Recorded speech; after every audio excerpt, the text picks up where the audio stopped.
So I want to start by asking you about your narrative. So what is your narrative? What inspires you? Who are you? I'm going to ask you, Ms. Yankee, first. So I learned how to write poetry through hip hop. I'm showing my age now, but my dad was like a big music collector, and I would sneak into his room and steal. I used to get the lyrics inside the CD, so I would steal. I wasn't allowed to listen to that music, so I'd record it onto tape on mute and put it in my Walkman, and I would copy the lyrics out from the rap that I liked, and I would study rhyme schemes. I loved storytelling. I liked angry hip hop. I like to see people channel their emotion and their rage into something. So that was one of like the founding seeds for my inspiration.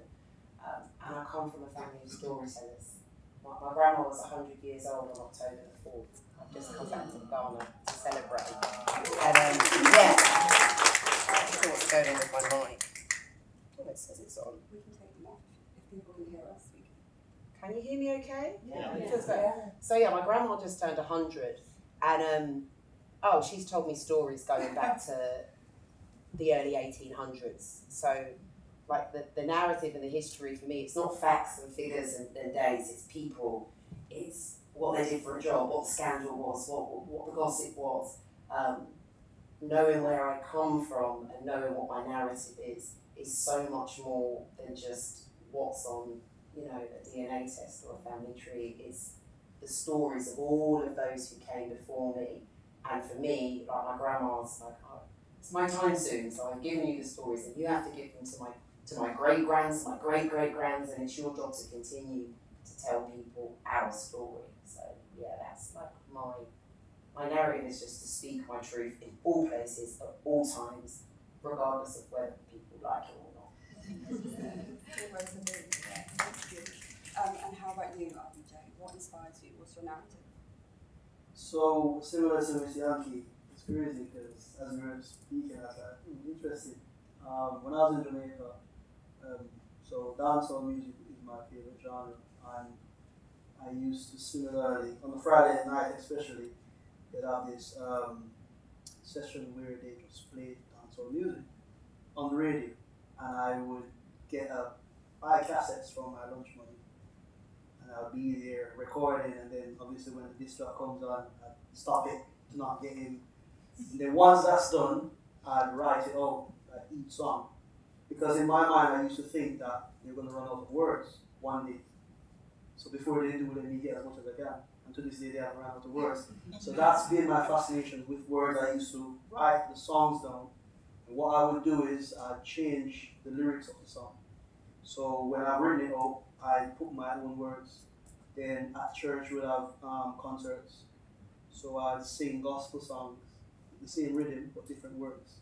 And that's where my journey started. At the time I didn't know what I was doing or why I was doing it. And just my fascination and love for words came from the stories that were being told through a music that was originating in Jamaica. And then I started traveling, and everyone was telling stories through music, through songs. And that's where my fascination came from. And then with looking for conversations or certain conversations as a teenager and not being able to have those conversations, I started writing them down because they were happening up here, but I couldn't find people to have these conversations. I had questions, So through not being able to find the conversations I was looking for, I started writing them down, and now I'm sharing them. And how about you? My story is this theme about reclaiming narratives is really personal to me because growing up, there's something that my dad always used to say, and I never understood why he said it, and I never got it. But he used to say, I don't know if you guys have heard this proverb or parable before. It says, "In the battle between the lion and the gazelle, history will always be told from the lion's point of view." And I never got why he said that until I got into secondary school. So my story started from school. As most of you can already tell, I'm quite an energetic, quite a charismatic, quite, those are the two words I would say. That's me reclaiming my narrative. But in school, you know, my teachers called me everything but energetic, charismatic, intelligent, you know, all the rest of the stuff. You know, I was called loud, obnoxious, childish, immature, class clown. All of just so many labels were thrown at me from such a young age that those labels started to become narratives. And what started happening was, while I was in school, like a teacher would ask a question, I would put my hand up to answer, and they'd ignore me completely or like marginalize me from the class because I was doing too much, or I was looking for attention, or I was trying to be funny, or whatever. Again, whatever the narratives were that the teachers always say, you know, that was something that started to stick with me. And teachers and people in my local environment were treating me based on that label, or those labels, or those negative labels. And I felt like, although I had a big personality and I had a lot to say, I felt like I was being silenced. So my only way of expressing myself was to write, because no one would ever listen to me. And then whenever I'd fight to be like listened to, again, I was doing too much. I was being too obnoxious. I was being too, you know, too much. You know, and I was kept on writing. I kept on writing, and I grew up around the time of grime, so a lot of the stuff I was writing about, I used to, you know, just in the playground, it would just be like spit bars, everyone just, you know, come with their best 16 or 18 bars. And I realized that a lot of what I was talking about was very personal to me, and a lot of what everyone else was speaking about was just, they were just speaking about whatever they were speaking about, whatever they were going through, or their environment, or just, you know, how hard life was, or whatever. And eventually, as I started to get a little bit older, grime was a little bit too fast paced to get everything that I was trying to say in, and I realized that a lot of what I was writing were mainly journal entries or poetry. I didn't realize at the time it was poetry, but that's what I was writing. So I stopped writing to music and I started performing a cappella. And a big part of me writing was me claiming my narrative. Because I wasn't allowed to express myself, or I wasn't allowed to be myself without being marginalized or without being like labeled under the very name under the sun other than what I would claim for myself. A lot of my work that I was writing was very affirmational, so it was very much reassuring myself that I'm not the things that people say that I am, reassuring myself that I do have a talent, that I do have something to offer the world, you know, that I do have a voice, the things I have to say is valuable, you know, and that was really my drive to speak on my own behalf, but also write and also represent myself, and that, yeah, without rambling on, is where my journey began. Yeah, really, really interesting. And I like that you all kind of draw influences from music, and that's how you all started. And I think it would be really nice to talk about what the process is like now and how you approach your writing. Is it just something, I'm intrigued, like, is it something that just comes to you? Do you have to sit with music anymore? How does it come about? What does the process look like for each of you? I have multiple processes. Sometimes I'm vexed about something. So I started, my entry to poetry was I'd get angry about a particular topic. I was a very political poet, and I would live to go into spaces and disrupt those spaces and make people feel very uncomfortable, because I believe that change and actually just conversation sometimes comes from a place of discomfort. So one part of my process would be I'm angry about something. I'm not an angry person, I'm quite happy. So in expressing my rage on a page, like, I get that anger out, I'm happy again, I'm good, and I've got a great poem. I free write. Every day I say my pen's in training, like my pen is respectable. Jay-Z himself will call me tomorrow and be like, come and write, and I'm there, I'm on it, and I'll write what he wants. So every day I give myself a prompt, I put 5 minutes on the clock, 10 minutes on the clock, and I just write, just for writing's sake. And some of it I'll probably never share, some of it turns into great poems. And then other times I get given a commission or a brief and it's very specific, and I research, pages and pages of research, and then that research will be transferred into a 3-minute or a 5-minute piece. So I don't have a fixed creative process. But the poem always gets done. Just kind of picking up on what you said, because it feels like all of you really use your art as therapy. And RVJ, I know that we've spoken previously about therapy and being able to have the conversations that you might not otherwise be able to have. And I wondered if you could touch upon some of the things that you're able to address in your art that you might not otherwise be able to. So, as it relates to the male perspective, especially from a Jamaican perspective, the Jamaican male starts to unpack a lot of things that should have been discussed, explored at a young age. They start to do that mid-30s, almost. I did that. Well, slightly, well, most of my friends did that. I was lucky enough to do it slightly earlier, which then sort of allowed me to have conversations with my friends, difficult conversations.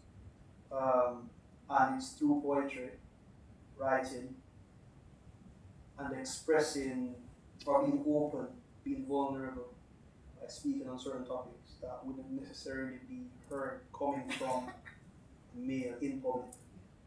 That has allowed me to have conversations privately with friends who they were like, oh, I didn't know you were going through that.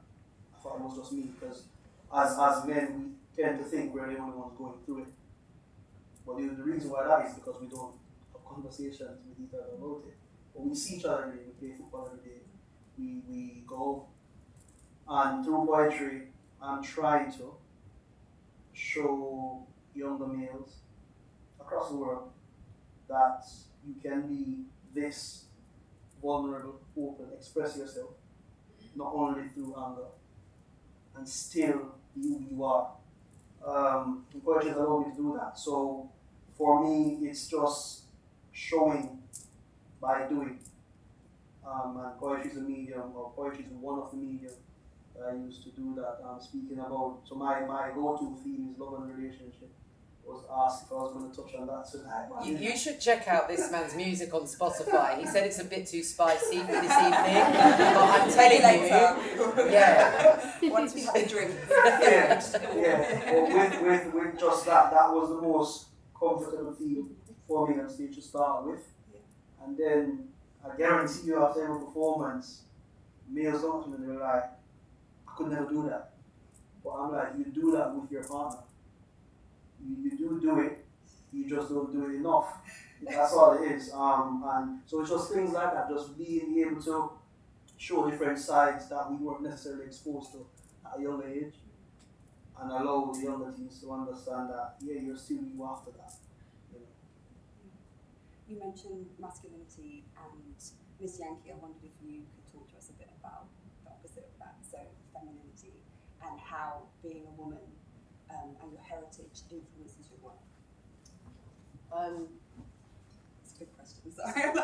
It's a big question. Let the audience ask. So I feel like, just especially in the Western world, because I'm dual nationality. I have two passports, I have two cultures, and there's a real clash in how femininity is expressed across those two different cultures. So this idea that you can't be feminine and be strong, you can't be soft and powerful at the same time, or somehow if you're powerful, you're this angry character, you're this masculine character. Whereas the women in my line were all warriors. My great-great-aunt was the first female to fire a musket in the Ashanti-Fanti Civil War, but she also nurtured 11 children. She was also a dutiful wife. So I like to play around with, in terms of my expression and my poetry, with what femininity really is, and just challenge this stereotype that it means we're soft and dainty and nice, which sometimes I am. I have a love EP as well, you should check it out. But yeah, I really believe that women and men should be able to express freely in any direction they want and still be accepted and respected as the individuals that they are. And I really try to do that with my poetry. I am going to open it up to the audience. So do we have any questions? All at once. Someone has to start. There we go. I don't know if we have a mic or it's Coming. Oh, thank you. I've got my trainers on if you want me to go fast. Hi, thank you very much for this evening. This is the first time I've come to a poetry event, so I just want to say big up. Right, so growing up, I used to listen to Wu-Tang Clan and Tupac and a lot of the others, right? So you know where I've come from. Right? Northwest London represent. Look, how can we make poetry contagious? That's my question. Rap is contagious, right? I'll probably end up going home and playing a tune on the way home. How can we get poetry to that level? Because I've really enjoyed myself tonight.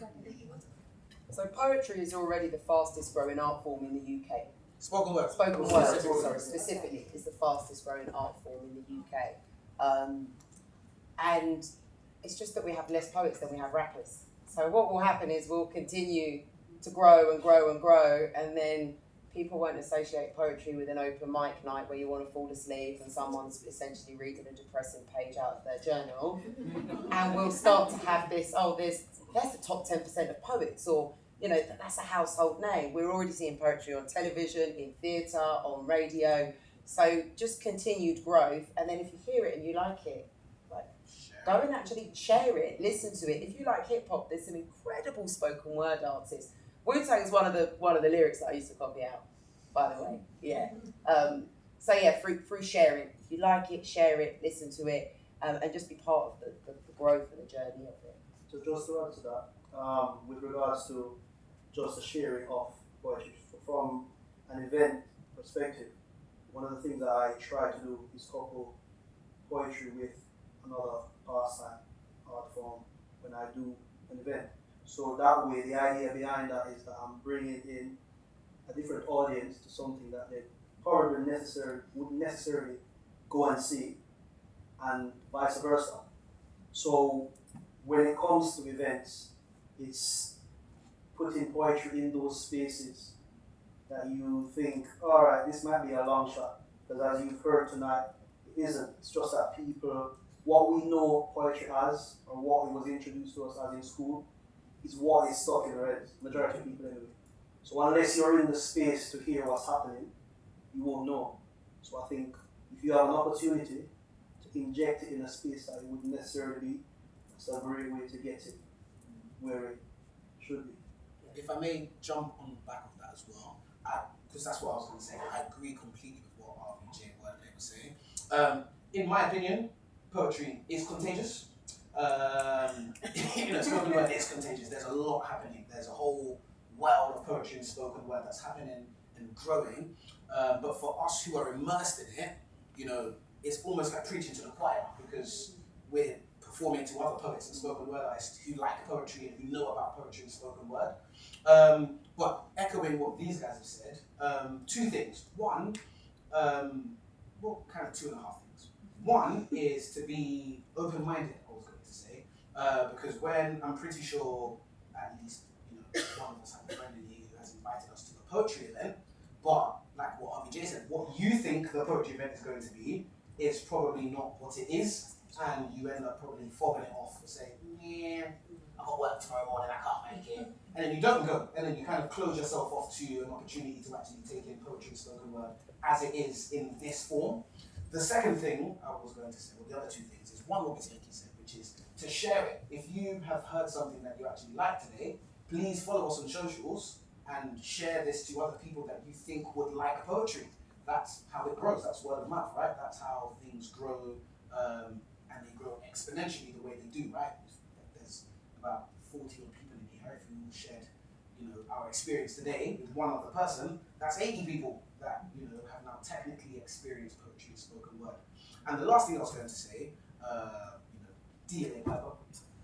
First of all, thank you for having us, because it is events like these that makes poetry and spoken word more accessible. Respectfully, we do this 7 days a week in many different environments. But as you mentioned, this is your first time experiencing poetry and spoken word, and this has only happened because DLA and Piper have collaborated with BYOB to bring us us down so you guys can experience this. And I would, suggest, if I was to make any suggestions, that we don't do these type of things only for Black History Month, or on an ERG day or whatever it is. Like poetry and spoken word, there is, but it's the truth, right? I'm not, we're all, it's the truth. I'm just gonna say it, right? It's about making poetry and spoken word accessible and taking it into as many spaces as possible, because it's not your typical pretentious sit on stage and read paper about your dead dog or whatever it is that people write about usually, as you've seen 3 different poets here who have performed 3 different styles of poetry on 3 very different themes with 3 very different perspectives. And it's just a matter of taking it out and making it as accessible as possible. So, thank you guys for having us. Thank you.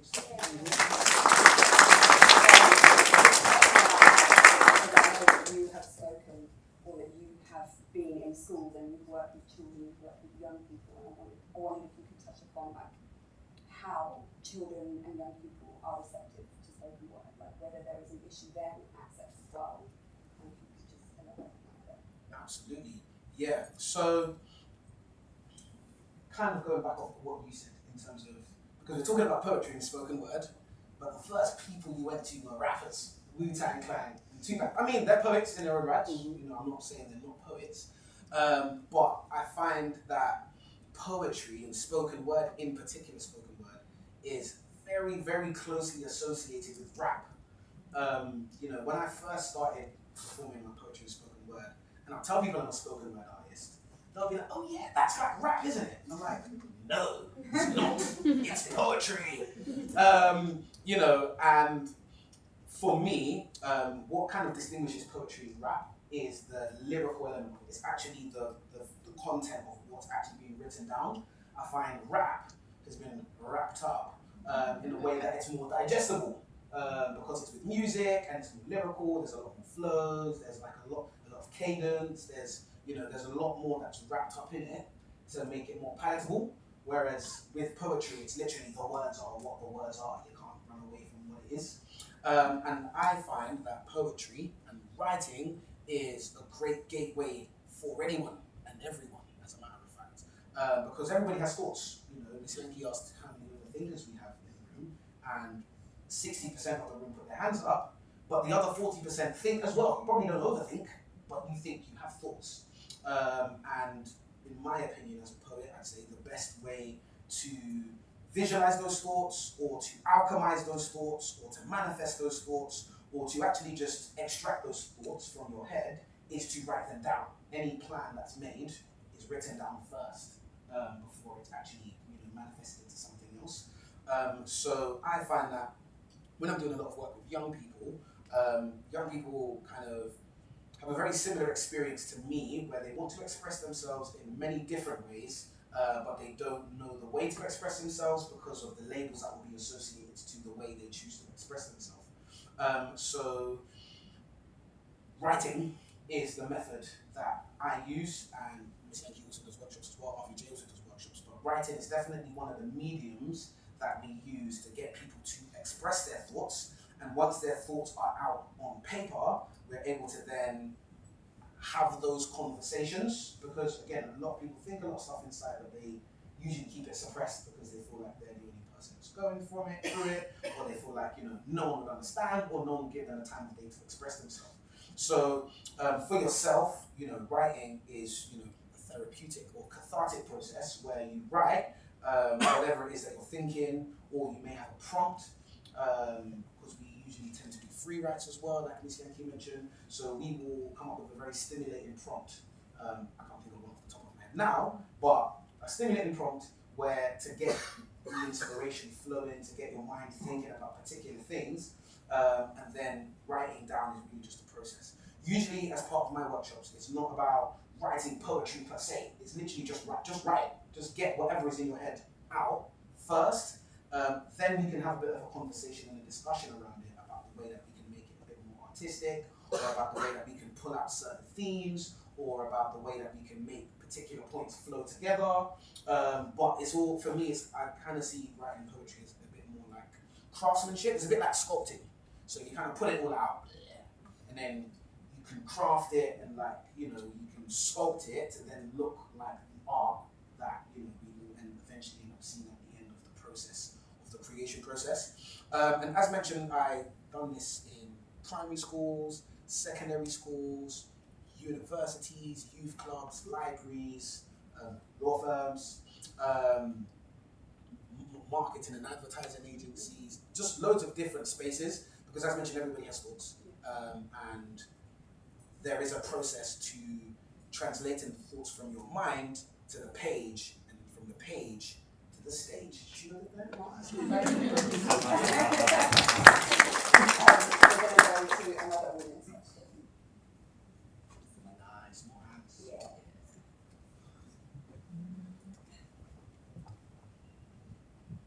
Hiya.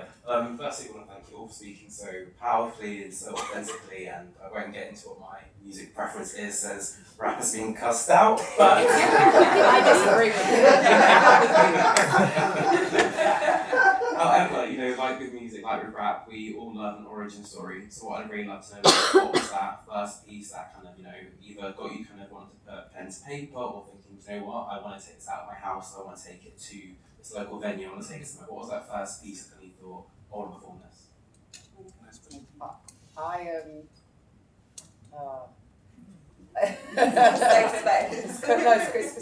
So I had this piece called F Your Feelings. Obviously the F was a 4-letter word. And I wrote it because I was having a conversation with a friend about race and who I thought was a friend, and she'd said something like, I just have relationships with black men because I want to have a chocolate baby just like you. And then my mind I was so angry. But I thought, she's not worth it. I can't get into the drama. So I wrote this poem called F Your Feelings, which was inspired by that, but ended up being this piece that explored, why am I always having to police how I express myself in order to consider the comfort of someone else or someone else's feelings in a moment. Actually, for this 3 minutes that I'm on stage, I'm going to reclaim my feelings and talk about how I feel, and if you don't like it, F your feelings. And yeah, that was probably the first piece that I had that made me really, that's what I meant earlier when I said at first I would go and make people very uncomfortable, and I really enjoyed it, and it created a lot of good conversation. It did create a lot of good conversation, and I did have a lot of people who aren't from my community, who aren't necessarily part of the black community, come and thank me and be like, do you know what, that was super uncomfortable, but it's allowed me and inspired me to have a conversation with myself that I needed to have, and perhaps think about how I could be saying things out of ignorance without actually intentionally meaning to be upsetting. It just made people check themselves. So yeah, F Your Feelings was my one.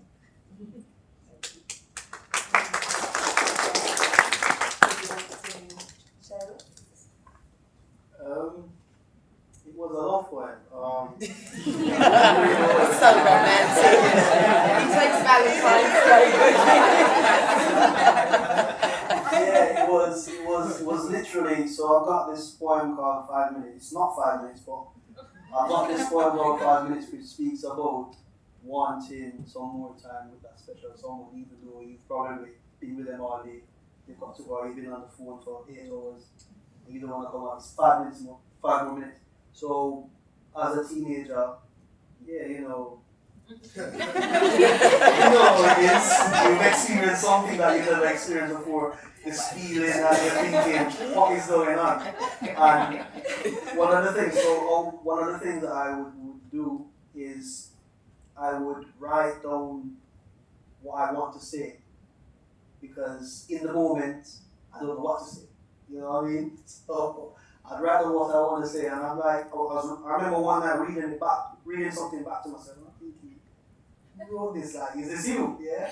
And yeah, it was Valentine's Day, so I used to save my lunch money and we used to have this little gift baskets in Jamaica that do them specifically for Valentine's Day, and I bought one for my then girlfriend at the time, and I wrote a poem. Don't remember the name of the poem, but it was just me expressing to her how I felt. which I couldn't make the man them see it, but and that was my first point in high school, writing a love poem to my girlfriend. And yeah, that's It's very smooth. Did it work? We have another question over here. Who are you?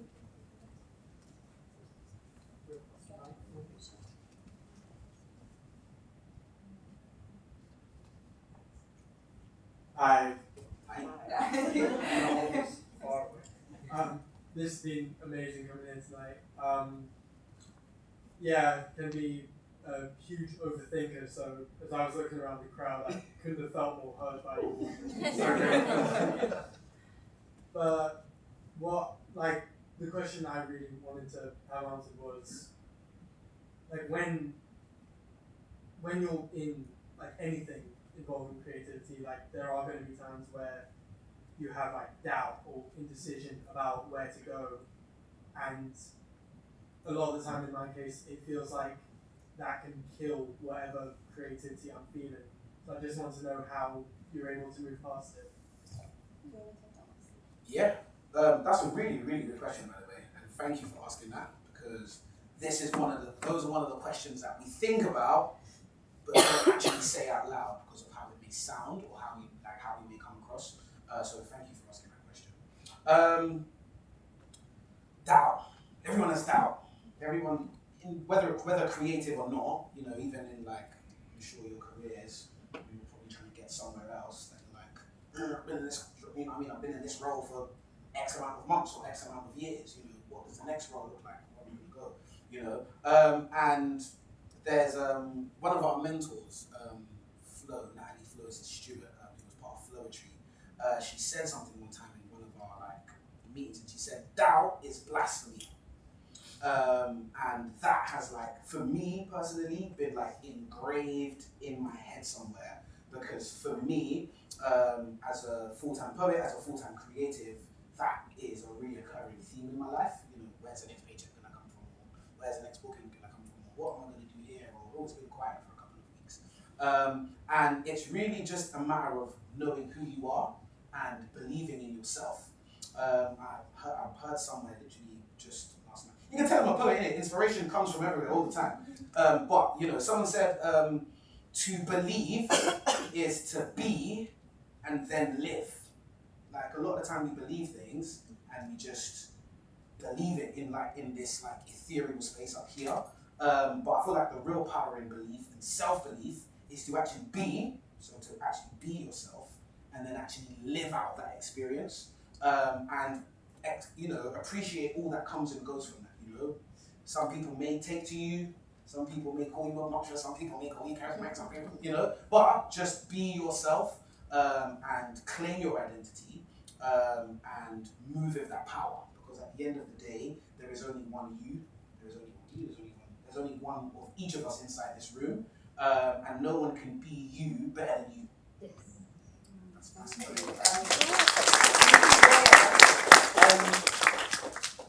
For me personally, there's lots of different things that I have. One of the things being creative is we live in a world where it's all about numbers, how many followers you get, how many people like your stuff. So there's a friend of mine who's always impact over numbers, purpose over profit.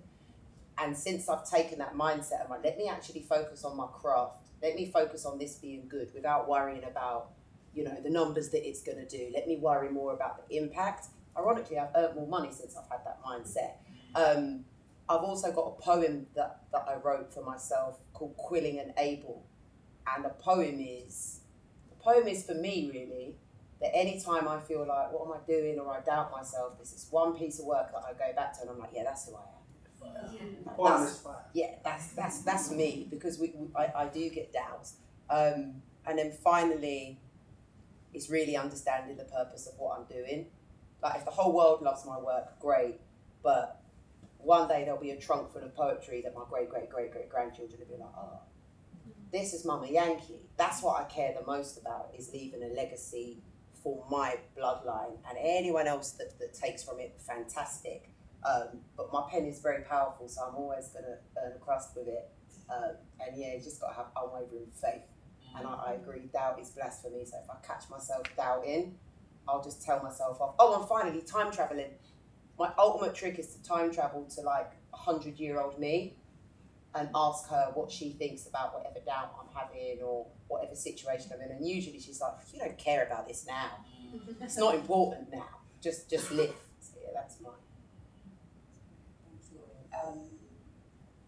Final question? Is that, do we have time? From us? Yeah.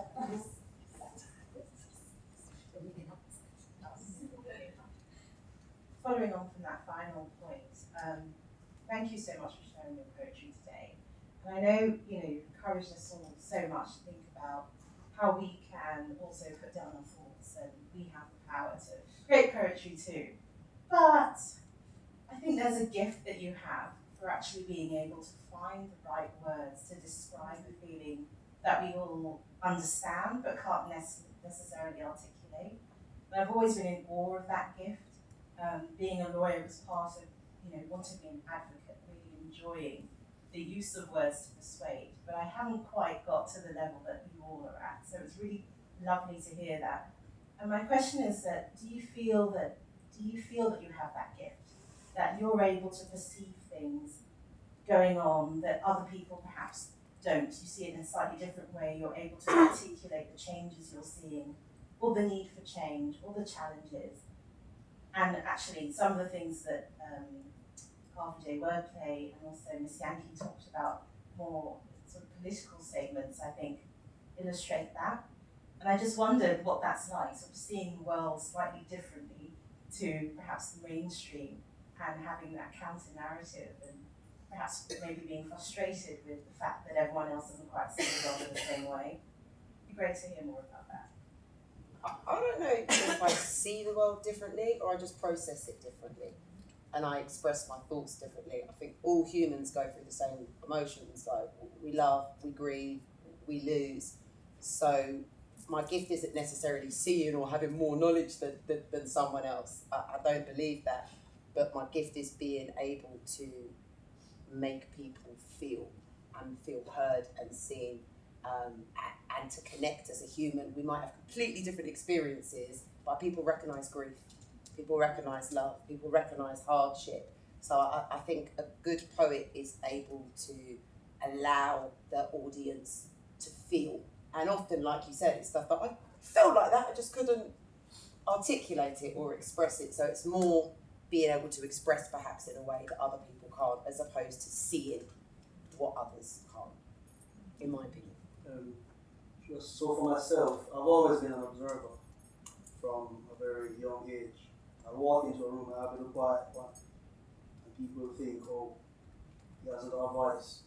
But I do that deliberately simply because I want to be, when I do speak, I want to speak from a place where I'm informed. So I look at the room, I see how people speak, carry themselves, whatever the case may be, whatever environment I'm in, I like to observe and see what I'm dealing with or working with. And a lot of the times, you will see the quote-unquote trend, let's use trend, the things that everyone gravitates to, and then you will see what's overlooked. And the ones that are overlooked, or the things that are being overlooked, is actually the missing piece of the puzzle. And that's why I think I do very well, especially with conversations, just picking up the parts of the conversations that aren't being had, but is necessary to the overall progress of everything. So I think that's where my sort of approach comes from, just being observant first of all. If I can listen to you and see what you do and know what your likes and dislikes are, then I'm a little bit closer to us not clashing unnecessarily, if that makes sense. And just me identifying things that others may have missed. If I may quickly just caveat in, without sounding cliche, I genuinely believe that everyone has a gift. I genuinely believe that.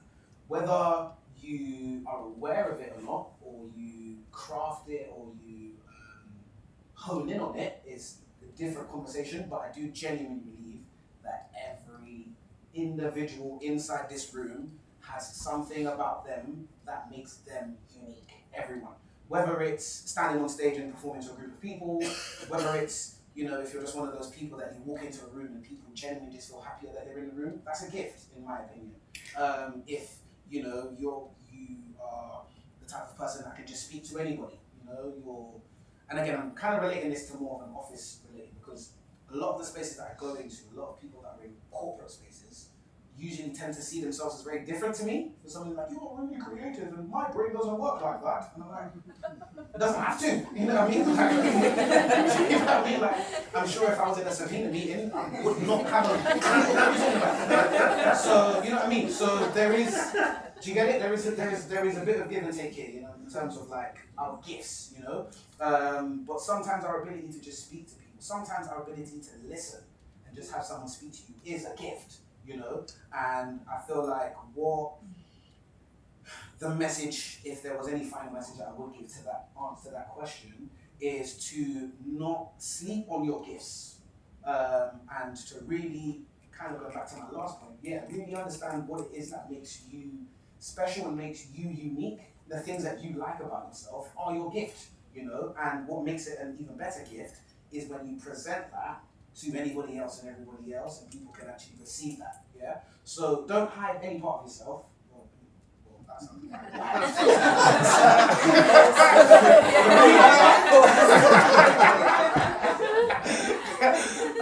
let's just rewind on that.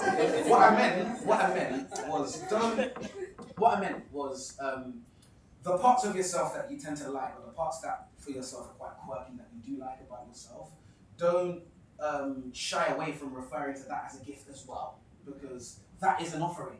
You know, that is something that you can offer somebody or anybody or a group of people that can make the smallest change in the world, which will eventually, you know, be a butterfly effect or a ripple effect, and will continue to make that change. I feel like for us, why it may seem as if we're slightly different or that we're, you know, in a bit of a different ilk, is because we recognized our ability to communicate or put words together, and we have spent more than 10,000 hours putting together what you guys have only seen in an hour and a half, you know? But that's because a lot of the groundwork had happened behind closed doors. And I believe everybody does that groundwork anyway. It's just that, you know, we're quite scared to show those parts of ourselves to people because we don't think it's good enough.